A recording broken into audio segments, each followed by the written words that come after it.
We begin with some of the latest developments in the Middle East, where Israel has carried out what appears to be the largest wave of airstrikes yet on Beirut's southern suburbs, just before the Israeli Security Cabinet was expected to discuss a ceasefire with Hezbollah.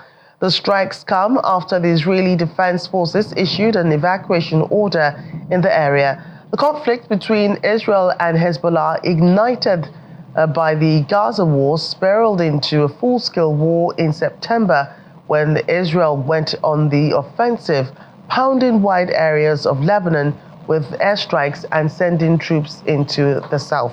According to the Lebanese health minister, at least 3,768 people have been killed by Israeli attacks in Lebanon and more than 1 million people displaced from their homes.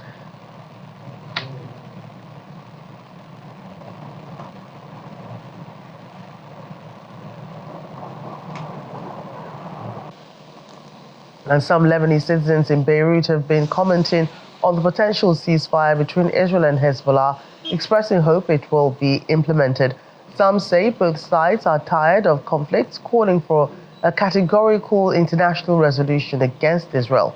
Others downplayed the possibilities of the ceasefire, expressing fear that many displaced people will not be able to return to their homes.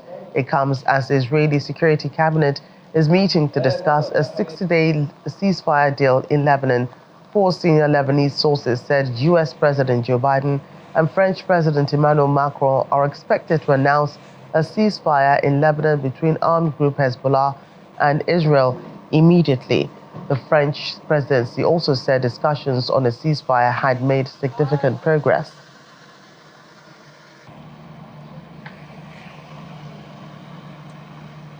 In this dialogue with the Minister of Foreign Affairs and Foreign Minister Abdallah Habib says he hopes for a ceasefire to end fighting between Israel and the Lebanese armed group Hezbollah would be agreed later tonight.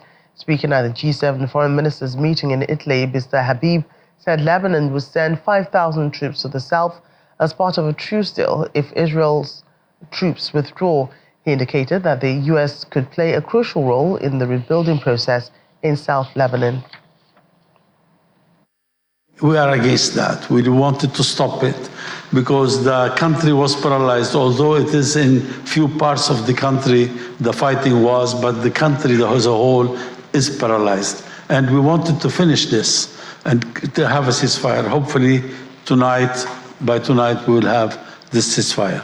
As the Israelis withdraw, will fill in their place around 5,000 troops. This would be added to around 5,000 that exist in the south.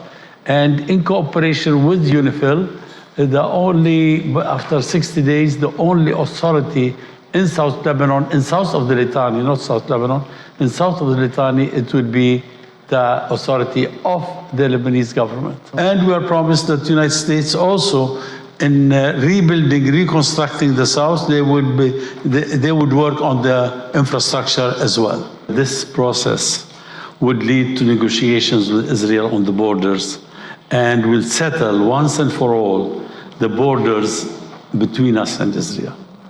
And it has not been settled for a long time. And Israelis have been refusing to talk about it. In the meantime, Israel's United Nations ambassador Danny Danon says talks towards a ceasefire in Lebanon is moving forward, reiterating Israel's goal is to make sure Hezbollah withdraws north of the Litani River. Israel has repeatedly said its aim is to secure the return of tens of thousands of people evacuated from its north due to rocket attacks by Hezbollah, which opened fire in support of Hamas at the start of the Gaza war in October 2023. So we are moving forward on this front. As I said many times, our goal was very clear, which is to push Hezbollah north of the Litani River. We haven't finalized it, but we are moving forward. I assume that the cabinet will meet to discuss it. And I think for us it's important what will happen after. That Hezbollah will not be allowed to come back to the fence, and we will do whatever is necessary to guarantee it. We learned the lessons from 2006. So first, I expect that you will have stages. it's not going to happen overnight. There will be a few stages, few requirements. The most important condition for us is the withdrawal of Hezbollah north of the Litani. We said it from the beginning that will be our goal in this war. Then there will be other stages in the agreement. Regarding the UN, as far as I know, the UN is not part of the agreement, but the presence of UNIFIL over there is important. And we are grateful for that. I'm in constant connection with the peacekeeping department at the UN.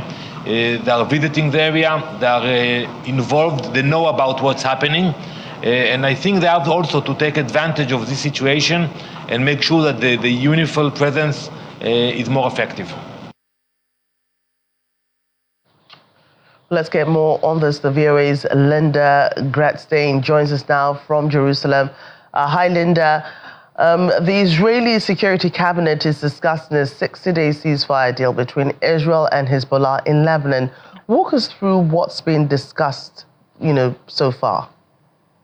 Well, the meeting has been postponed a couple of times, so it hasn't actually started yet, but it's expected to start in the next hour or two. And they are discussing the details of this 60-day ceasefire deal. Several Israeli cabinet ministers have expressed some skepticism. They say that they want to make sure that Israel will be the one who can act against Hezbollah if Hezbollah breaks the agreement. This is basically the same agreement that ended the war in 2006, UN Resolution 1701, but it was kind of never implemented, and Hezbollah kind of gradually moved into South Lebanon, and Israel wants to make sure that that can't happen again. At the same time, the cabinet is expected to approve it, and it's expected to start going into effect tomorrow morning. And so how positive do you think, this deal will be if, eventually it does go through? Well, I think, the situations in Lebanon and Gaza are very different, and the one in Gaza is much more complicated. In this case, Israel never said it wanted to get rid of Hezbollah. It wants to make sure that Hezbollah can't attack Israel.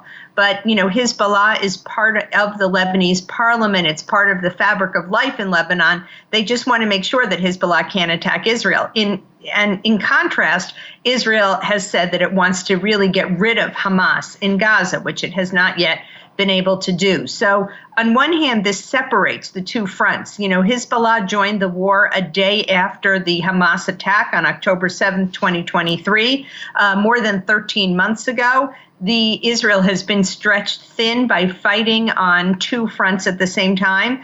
And at the same time, military analysts say that Israel has really had some impressive gains against Hezbollah, both the assassination of Hezbollah leader Hassan Nasrallah in September, the killing of hundreds of mid-level Hezbollah operatives, but it's also exacted a heavy price. 60,000 Israelis left their homes on October 8th when the fighting started. More than 100,000 Lebanese have left their homes in South Lebanon. So the idea of this truce is that it's a 60-day ceasefire, which will then, during that time, there'll be negotiations on a more permanent ceasefire with the hope that people on both sides will be able to return to their homes relatively soon.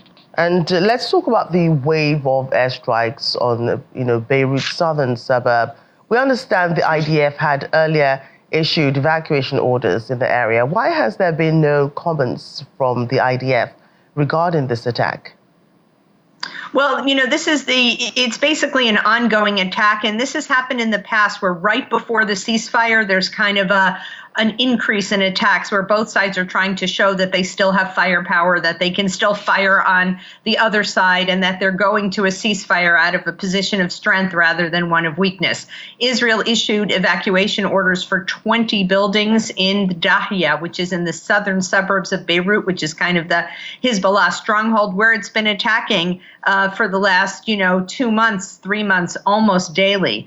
And I think the IDF hasn't commented because it's not yet finished, but apparently they hit whatever their targets were in Beirut.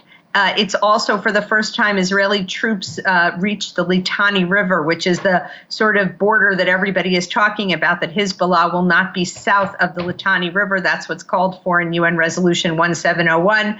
And at the same time, Hezbollah continued to fire rockets on especially Haifa, northern Israel. The question is whether on both sides people will feel safe going back to their homes or not. The officials of those communities along the border in Israel have already said that they feel that Israel is giving away too much and they are not willing to return as of yet. And it's not clear, again, on the Lebanese side whether they will return as well. So I think that's going to be the real test of this ceasefire. And what do you expect, to play out with the war in Gaza following this? Are there hopes as well that to end the war between Israel and Hamas this time? So there's really two kind of options. One is that Israel will feel it has more of a free hand in Gaza. It can focus on the Gaza front. What it says its aims in Gaza are to destroy Hamas as a fighting force and to rescue the 101 Israeli hostages, some of them are from other countries, who are still being held by Hamas. Of those 101, it's not clear how many are even still alive. So one option is that Israel will intensify the war in Gaza. Another option is that by dividing these two fronts, it will lead to a certain momentum towards a ceasefire. There are signs that both Israel and Hamas want a ceasefire in Gaza. The problem is there's no kind of day after plan. Nobody has drawn up a plan about what will happen in Gaza. You've got 2 million people, over 2 million people living there. There's a growing humanitarian crisis. People are living in tents in very bad conditions. The winter is starting. Humanitarian aid has not been able to get through. Gangs are looting it and taking a lot of that humanitarian aid. People are actually starving. I know somebody in Gaza who told me that they sleep part of the day so that they don't feel the hunger. It's really a growing humanitarian crisis. And the question is whether anybody, the international community, is willing to kind of step in. So it's possible that there will be moves towards a ceasefire, but it's much, much more complicated than the situation between Israel and Hezbollah. All right, Linda, thank you for your thoughts. We'll get another perspective to this in just a moment, but let's take a look at some other reactions now. The European Union is urging Israel to back a proposed ceasefire deal in Lebanon. Speaking to reporters on the sidelines of the G7 summit in Italy, EU Foreign Policy Chief Josep Borrell says he sees no excuse why the truce deal should not be implemented, saying Lebanon will fall apart if a ceasefire is not reached. On Lebanon, there is no excuses for a ceasefire. On the proposal agreement brokered by the US and France, Israel has all security concerns. There is not an excuse for not implementing a ceasefire. Otherwise, Lebanon will fall apart. So let's put pressure on Israel in order to approve the proposal of ceasefire today. But I heard voices from the extremist ministers of the Israeli government willing to continue the fight. You cannot applaud when the court goes against Putin and remain silent when the court goes against Netanyahu. This is the typical example of two ways and two measures by which we are so much criticized. I asked the member states of the European Union to fulfill their obligations under international law. Like it or not, the International Criminal Court is a court.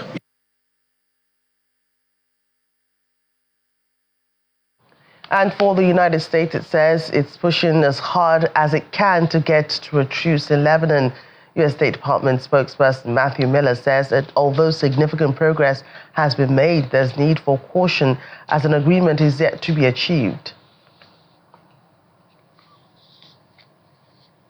What I'd say is we have made significant progress with getting towards a resolution. That includes progress from where we were when I spoke to this last week, but we're not done yet. Nothing is final until everything is final. We continue to work to try and get an agreement over the line, and we're hopeful we can get one, but we need both of the parties to get to yes. You should know that typically when we say we're close, we have the caveat that nothing is final until everything is final, and that it takes the parties actually saying yes and getting there. I think you've also heard the Secretary say that oftentimes the very last stages of an agreement are the most difficult because the hardest issues are left to the end. That, of course, is true. Hopefully we'll get there with an agreement. We're pushing as hard as we can to get a diplomatic resolution that would allow these tens of thousands of people in Lebanon and Israel to return home, but ultimately that's up to the parties, not to us. Look, we don't believe we have an agreement yet. We believe we're close to an agreement. We believe that we have narrowed the gap significantly, but there are still steps that we need to see taken, but we hope that we can get there. Meanwhile, the United Nations Human Rights Chief Volker Turk has been voicing concern about the escalating hostilities in Lebanon, calling for an immediate ceasefire. This was echoed by the spokesperson for the Office of the UN High Commissioner for Human Rights, Jeremy Lawrence. It comes as at least 97 people were killed in airstrikes in just 2 days alone. In Israeli airstrikes between the 22nd and 24th of November, including 8 children and 19 women. On the 22nd and 23rd of November, at least 7 paramedics were reportedly killed in 3 separate Israeli strikes on the south of Lebanon, adding to the 226 healthcare workers reported killed between the 7th of October 2023 and the 18th of November this year. These are further indications of just how brutal this war has been on civilians. The High Commissioner reiterates his call for an immediate ceasefire to put an end to the killings and the destruction. Israeli military action in Lebanon has caused wide-scale loss of civilian life, including the killing of entire families, widespread displacement, and the destruction of civilian infrastructure, raising serious concerns about respect for the principles of proportionality, distinction, and necessity. Staying with the crisis in the Middle East now, we bring in national security risk strategist and former British police officer Vince Onyekwelu. He joins us from our Abuja studio. You're welcome to the program. Thank you for having me. Good evening, Nigerians. Right. So do you see Western mediation contributing to the progress of the ceasefire talks? We see G7 foreign ministers calling for an immediate ceasefire in Lebanon. Oh, 100% sure. I think the world is getting tired of this ongoing war between Israel and 6 other nations. Remember, Israel is not only fighting on the Lebanon front, they're also fighting on the Gaza front, Jabalia camp, Yemen, Iran, Syria. So obviously, Israel against 7 nations. And I think it's time this war comes to an end. However, seeing this political understanding from the G7 nations and even the Arab nations for this to come to an end, I think it's a wise counsel because the death of men and women and children and mothers and fathers needs to come to an end. Because also there's other wars going across the world, the Russia-Ukraine war. And I think Donald Trump, the president-elect of the USA, would love to hit the floor running, whereas Mr. President Biden wants to leave the playing ground as seen as a hero. So it's a complicated situation. However, let's hope and wish that the Israeli cabinet will vote for a temporary ceasefire, because it could get worse if they do not vote for a temporary ceasefire. Thank you. Right. Let's talk about, Hezbollah's military capabilities. How will the ceasefire agreement impact this, and what measures will be taken to prevent the group's rearmament? Nothing at all.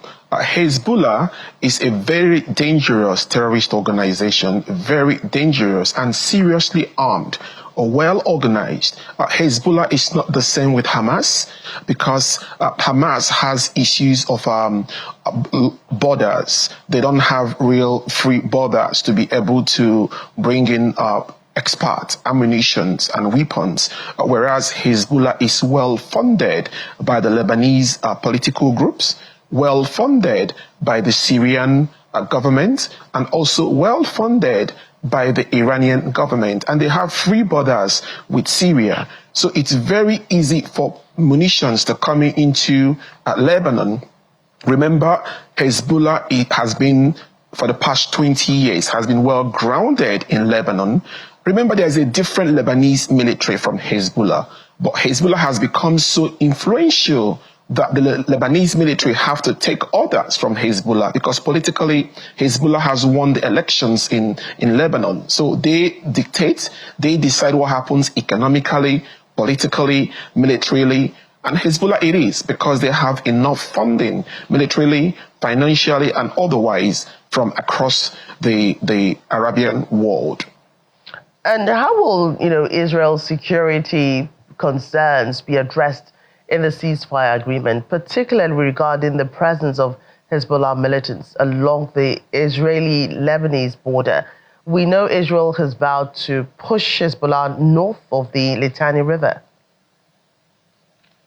Believe me, if Israel ends this war without clearing that northern part of Lebanon, this will come back again, be it in the next 2 years, 2 months, 5 years, because Lebanon sees southern Israel as a common place for them to fire their missiles at. And I think militarily, nobody wants to live in a society whereby you think anybody can just fire missiles at you from neighboring country. So whatever the Israeli government wants to vote tonight, they need to remember that the people in the north of Israel has a right to live in peace. The same way the people in Lebanon has a right to live in peace. So whatever kind of ceasefire agreement they have, they need to secure that border.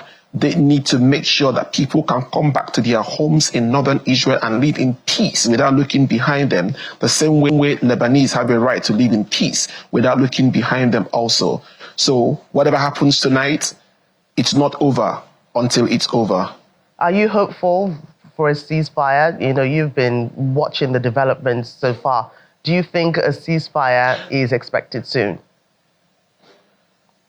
I hope that the Israeli cabinet will decide what they want. But if you ask my personal opinion, I don't want a ceasefire. What I prefer to see is a cessation of hostilities. Because a sudden ceasefire without dealing with the underlying issues, without dealing with the fundamental issues of the hate between Israel as a nation and Lebanon as a nation, if you don't deal with those underlying fundamental issues, it's like saying, go to bed knowing it's going to happen tomorrow again.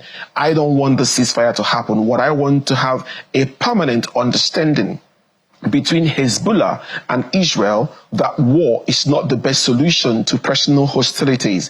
If you don't solve this long, ongoing issues, this ceasefire will come and there will be a war tomorrow. And once you've got a war going on, soldiers have died, people have died. It's well as for you to finish the war once and for all, so you don't have to come back to the battlefield in the next 5, 6, 7 years. That's my stance. And what's expected? The expected humanitarian impacts of, the possible truce, particularly regarding the return of displaced persons and the reconstruction of damaged infrastructure? Wonderful. Now, one of the worst things you allow to happen to you in warfare is to allow war to be fought on your own grounds. Lebanon allowed this war to be fought in own territories. The destruction would take them another 50 years plus to reconstruct all that has been destroyed. So that's a very big mistake for Lebanon to allow this war to be fought on their own nation. Israel is having their economy still growing. People are still going to work. Children are still going to schools, except when there are sirens for missiles coming, then they will have to take shelter. But whereas in Israel, in Lebanon, lives have been destroyed. Infrastructure have been destroyed permanently. Electric networks, cable networks, underground water system, everything has been shut down permanently. So I'm thinking that what people need to understand that if this war needs to end, there needs to be an understanding if any hostages are being held in Lebanon ground because of the underground tunnels that connect some parts of Hamas to this outside world. Because if hostages are being held somewhere in Lebanon, if that is my brother or my father or my sister, I wouldn't feel that the war has achieved anything if the final permanent solution is not achieved. Yes, for those that passed on, listen, it is war. At times we have to die for us to live. As much as I don't support war, I want this war to come to a permanent end. But if there is not a permanent resolution to the fundamental problems that started this war, if you stop it today, people will die again in the next 2 years, 3 years, 2 months, 5 years. So it's best we stop it, find a permanent solution so lives will not be lost again in the future, now or in the near or short future. Right, Vince, thanks again for your analysis of that situation. Thank you for having me.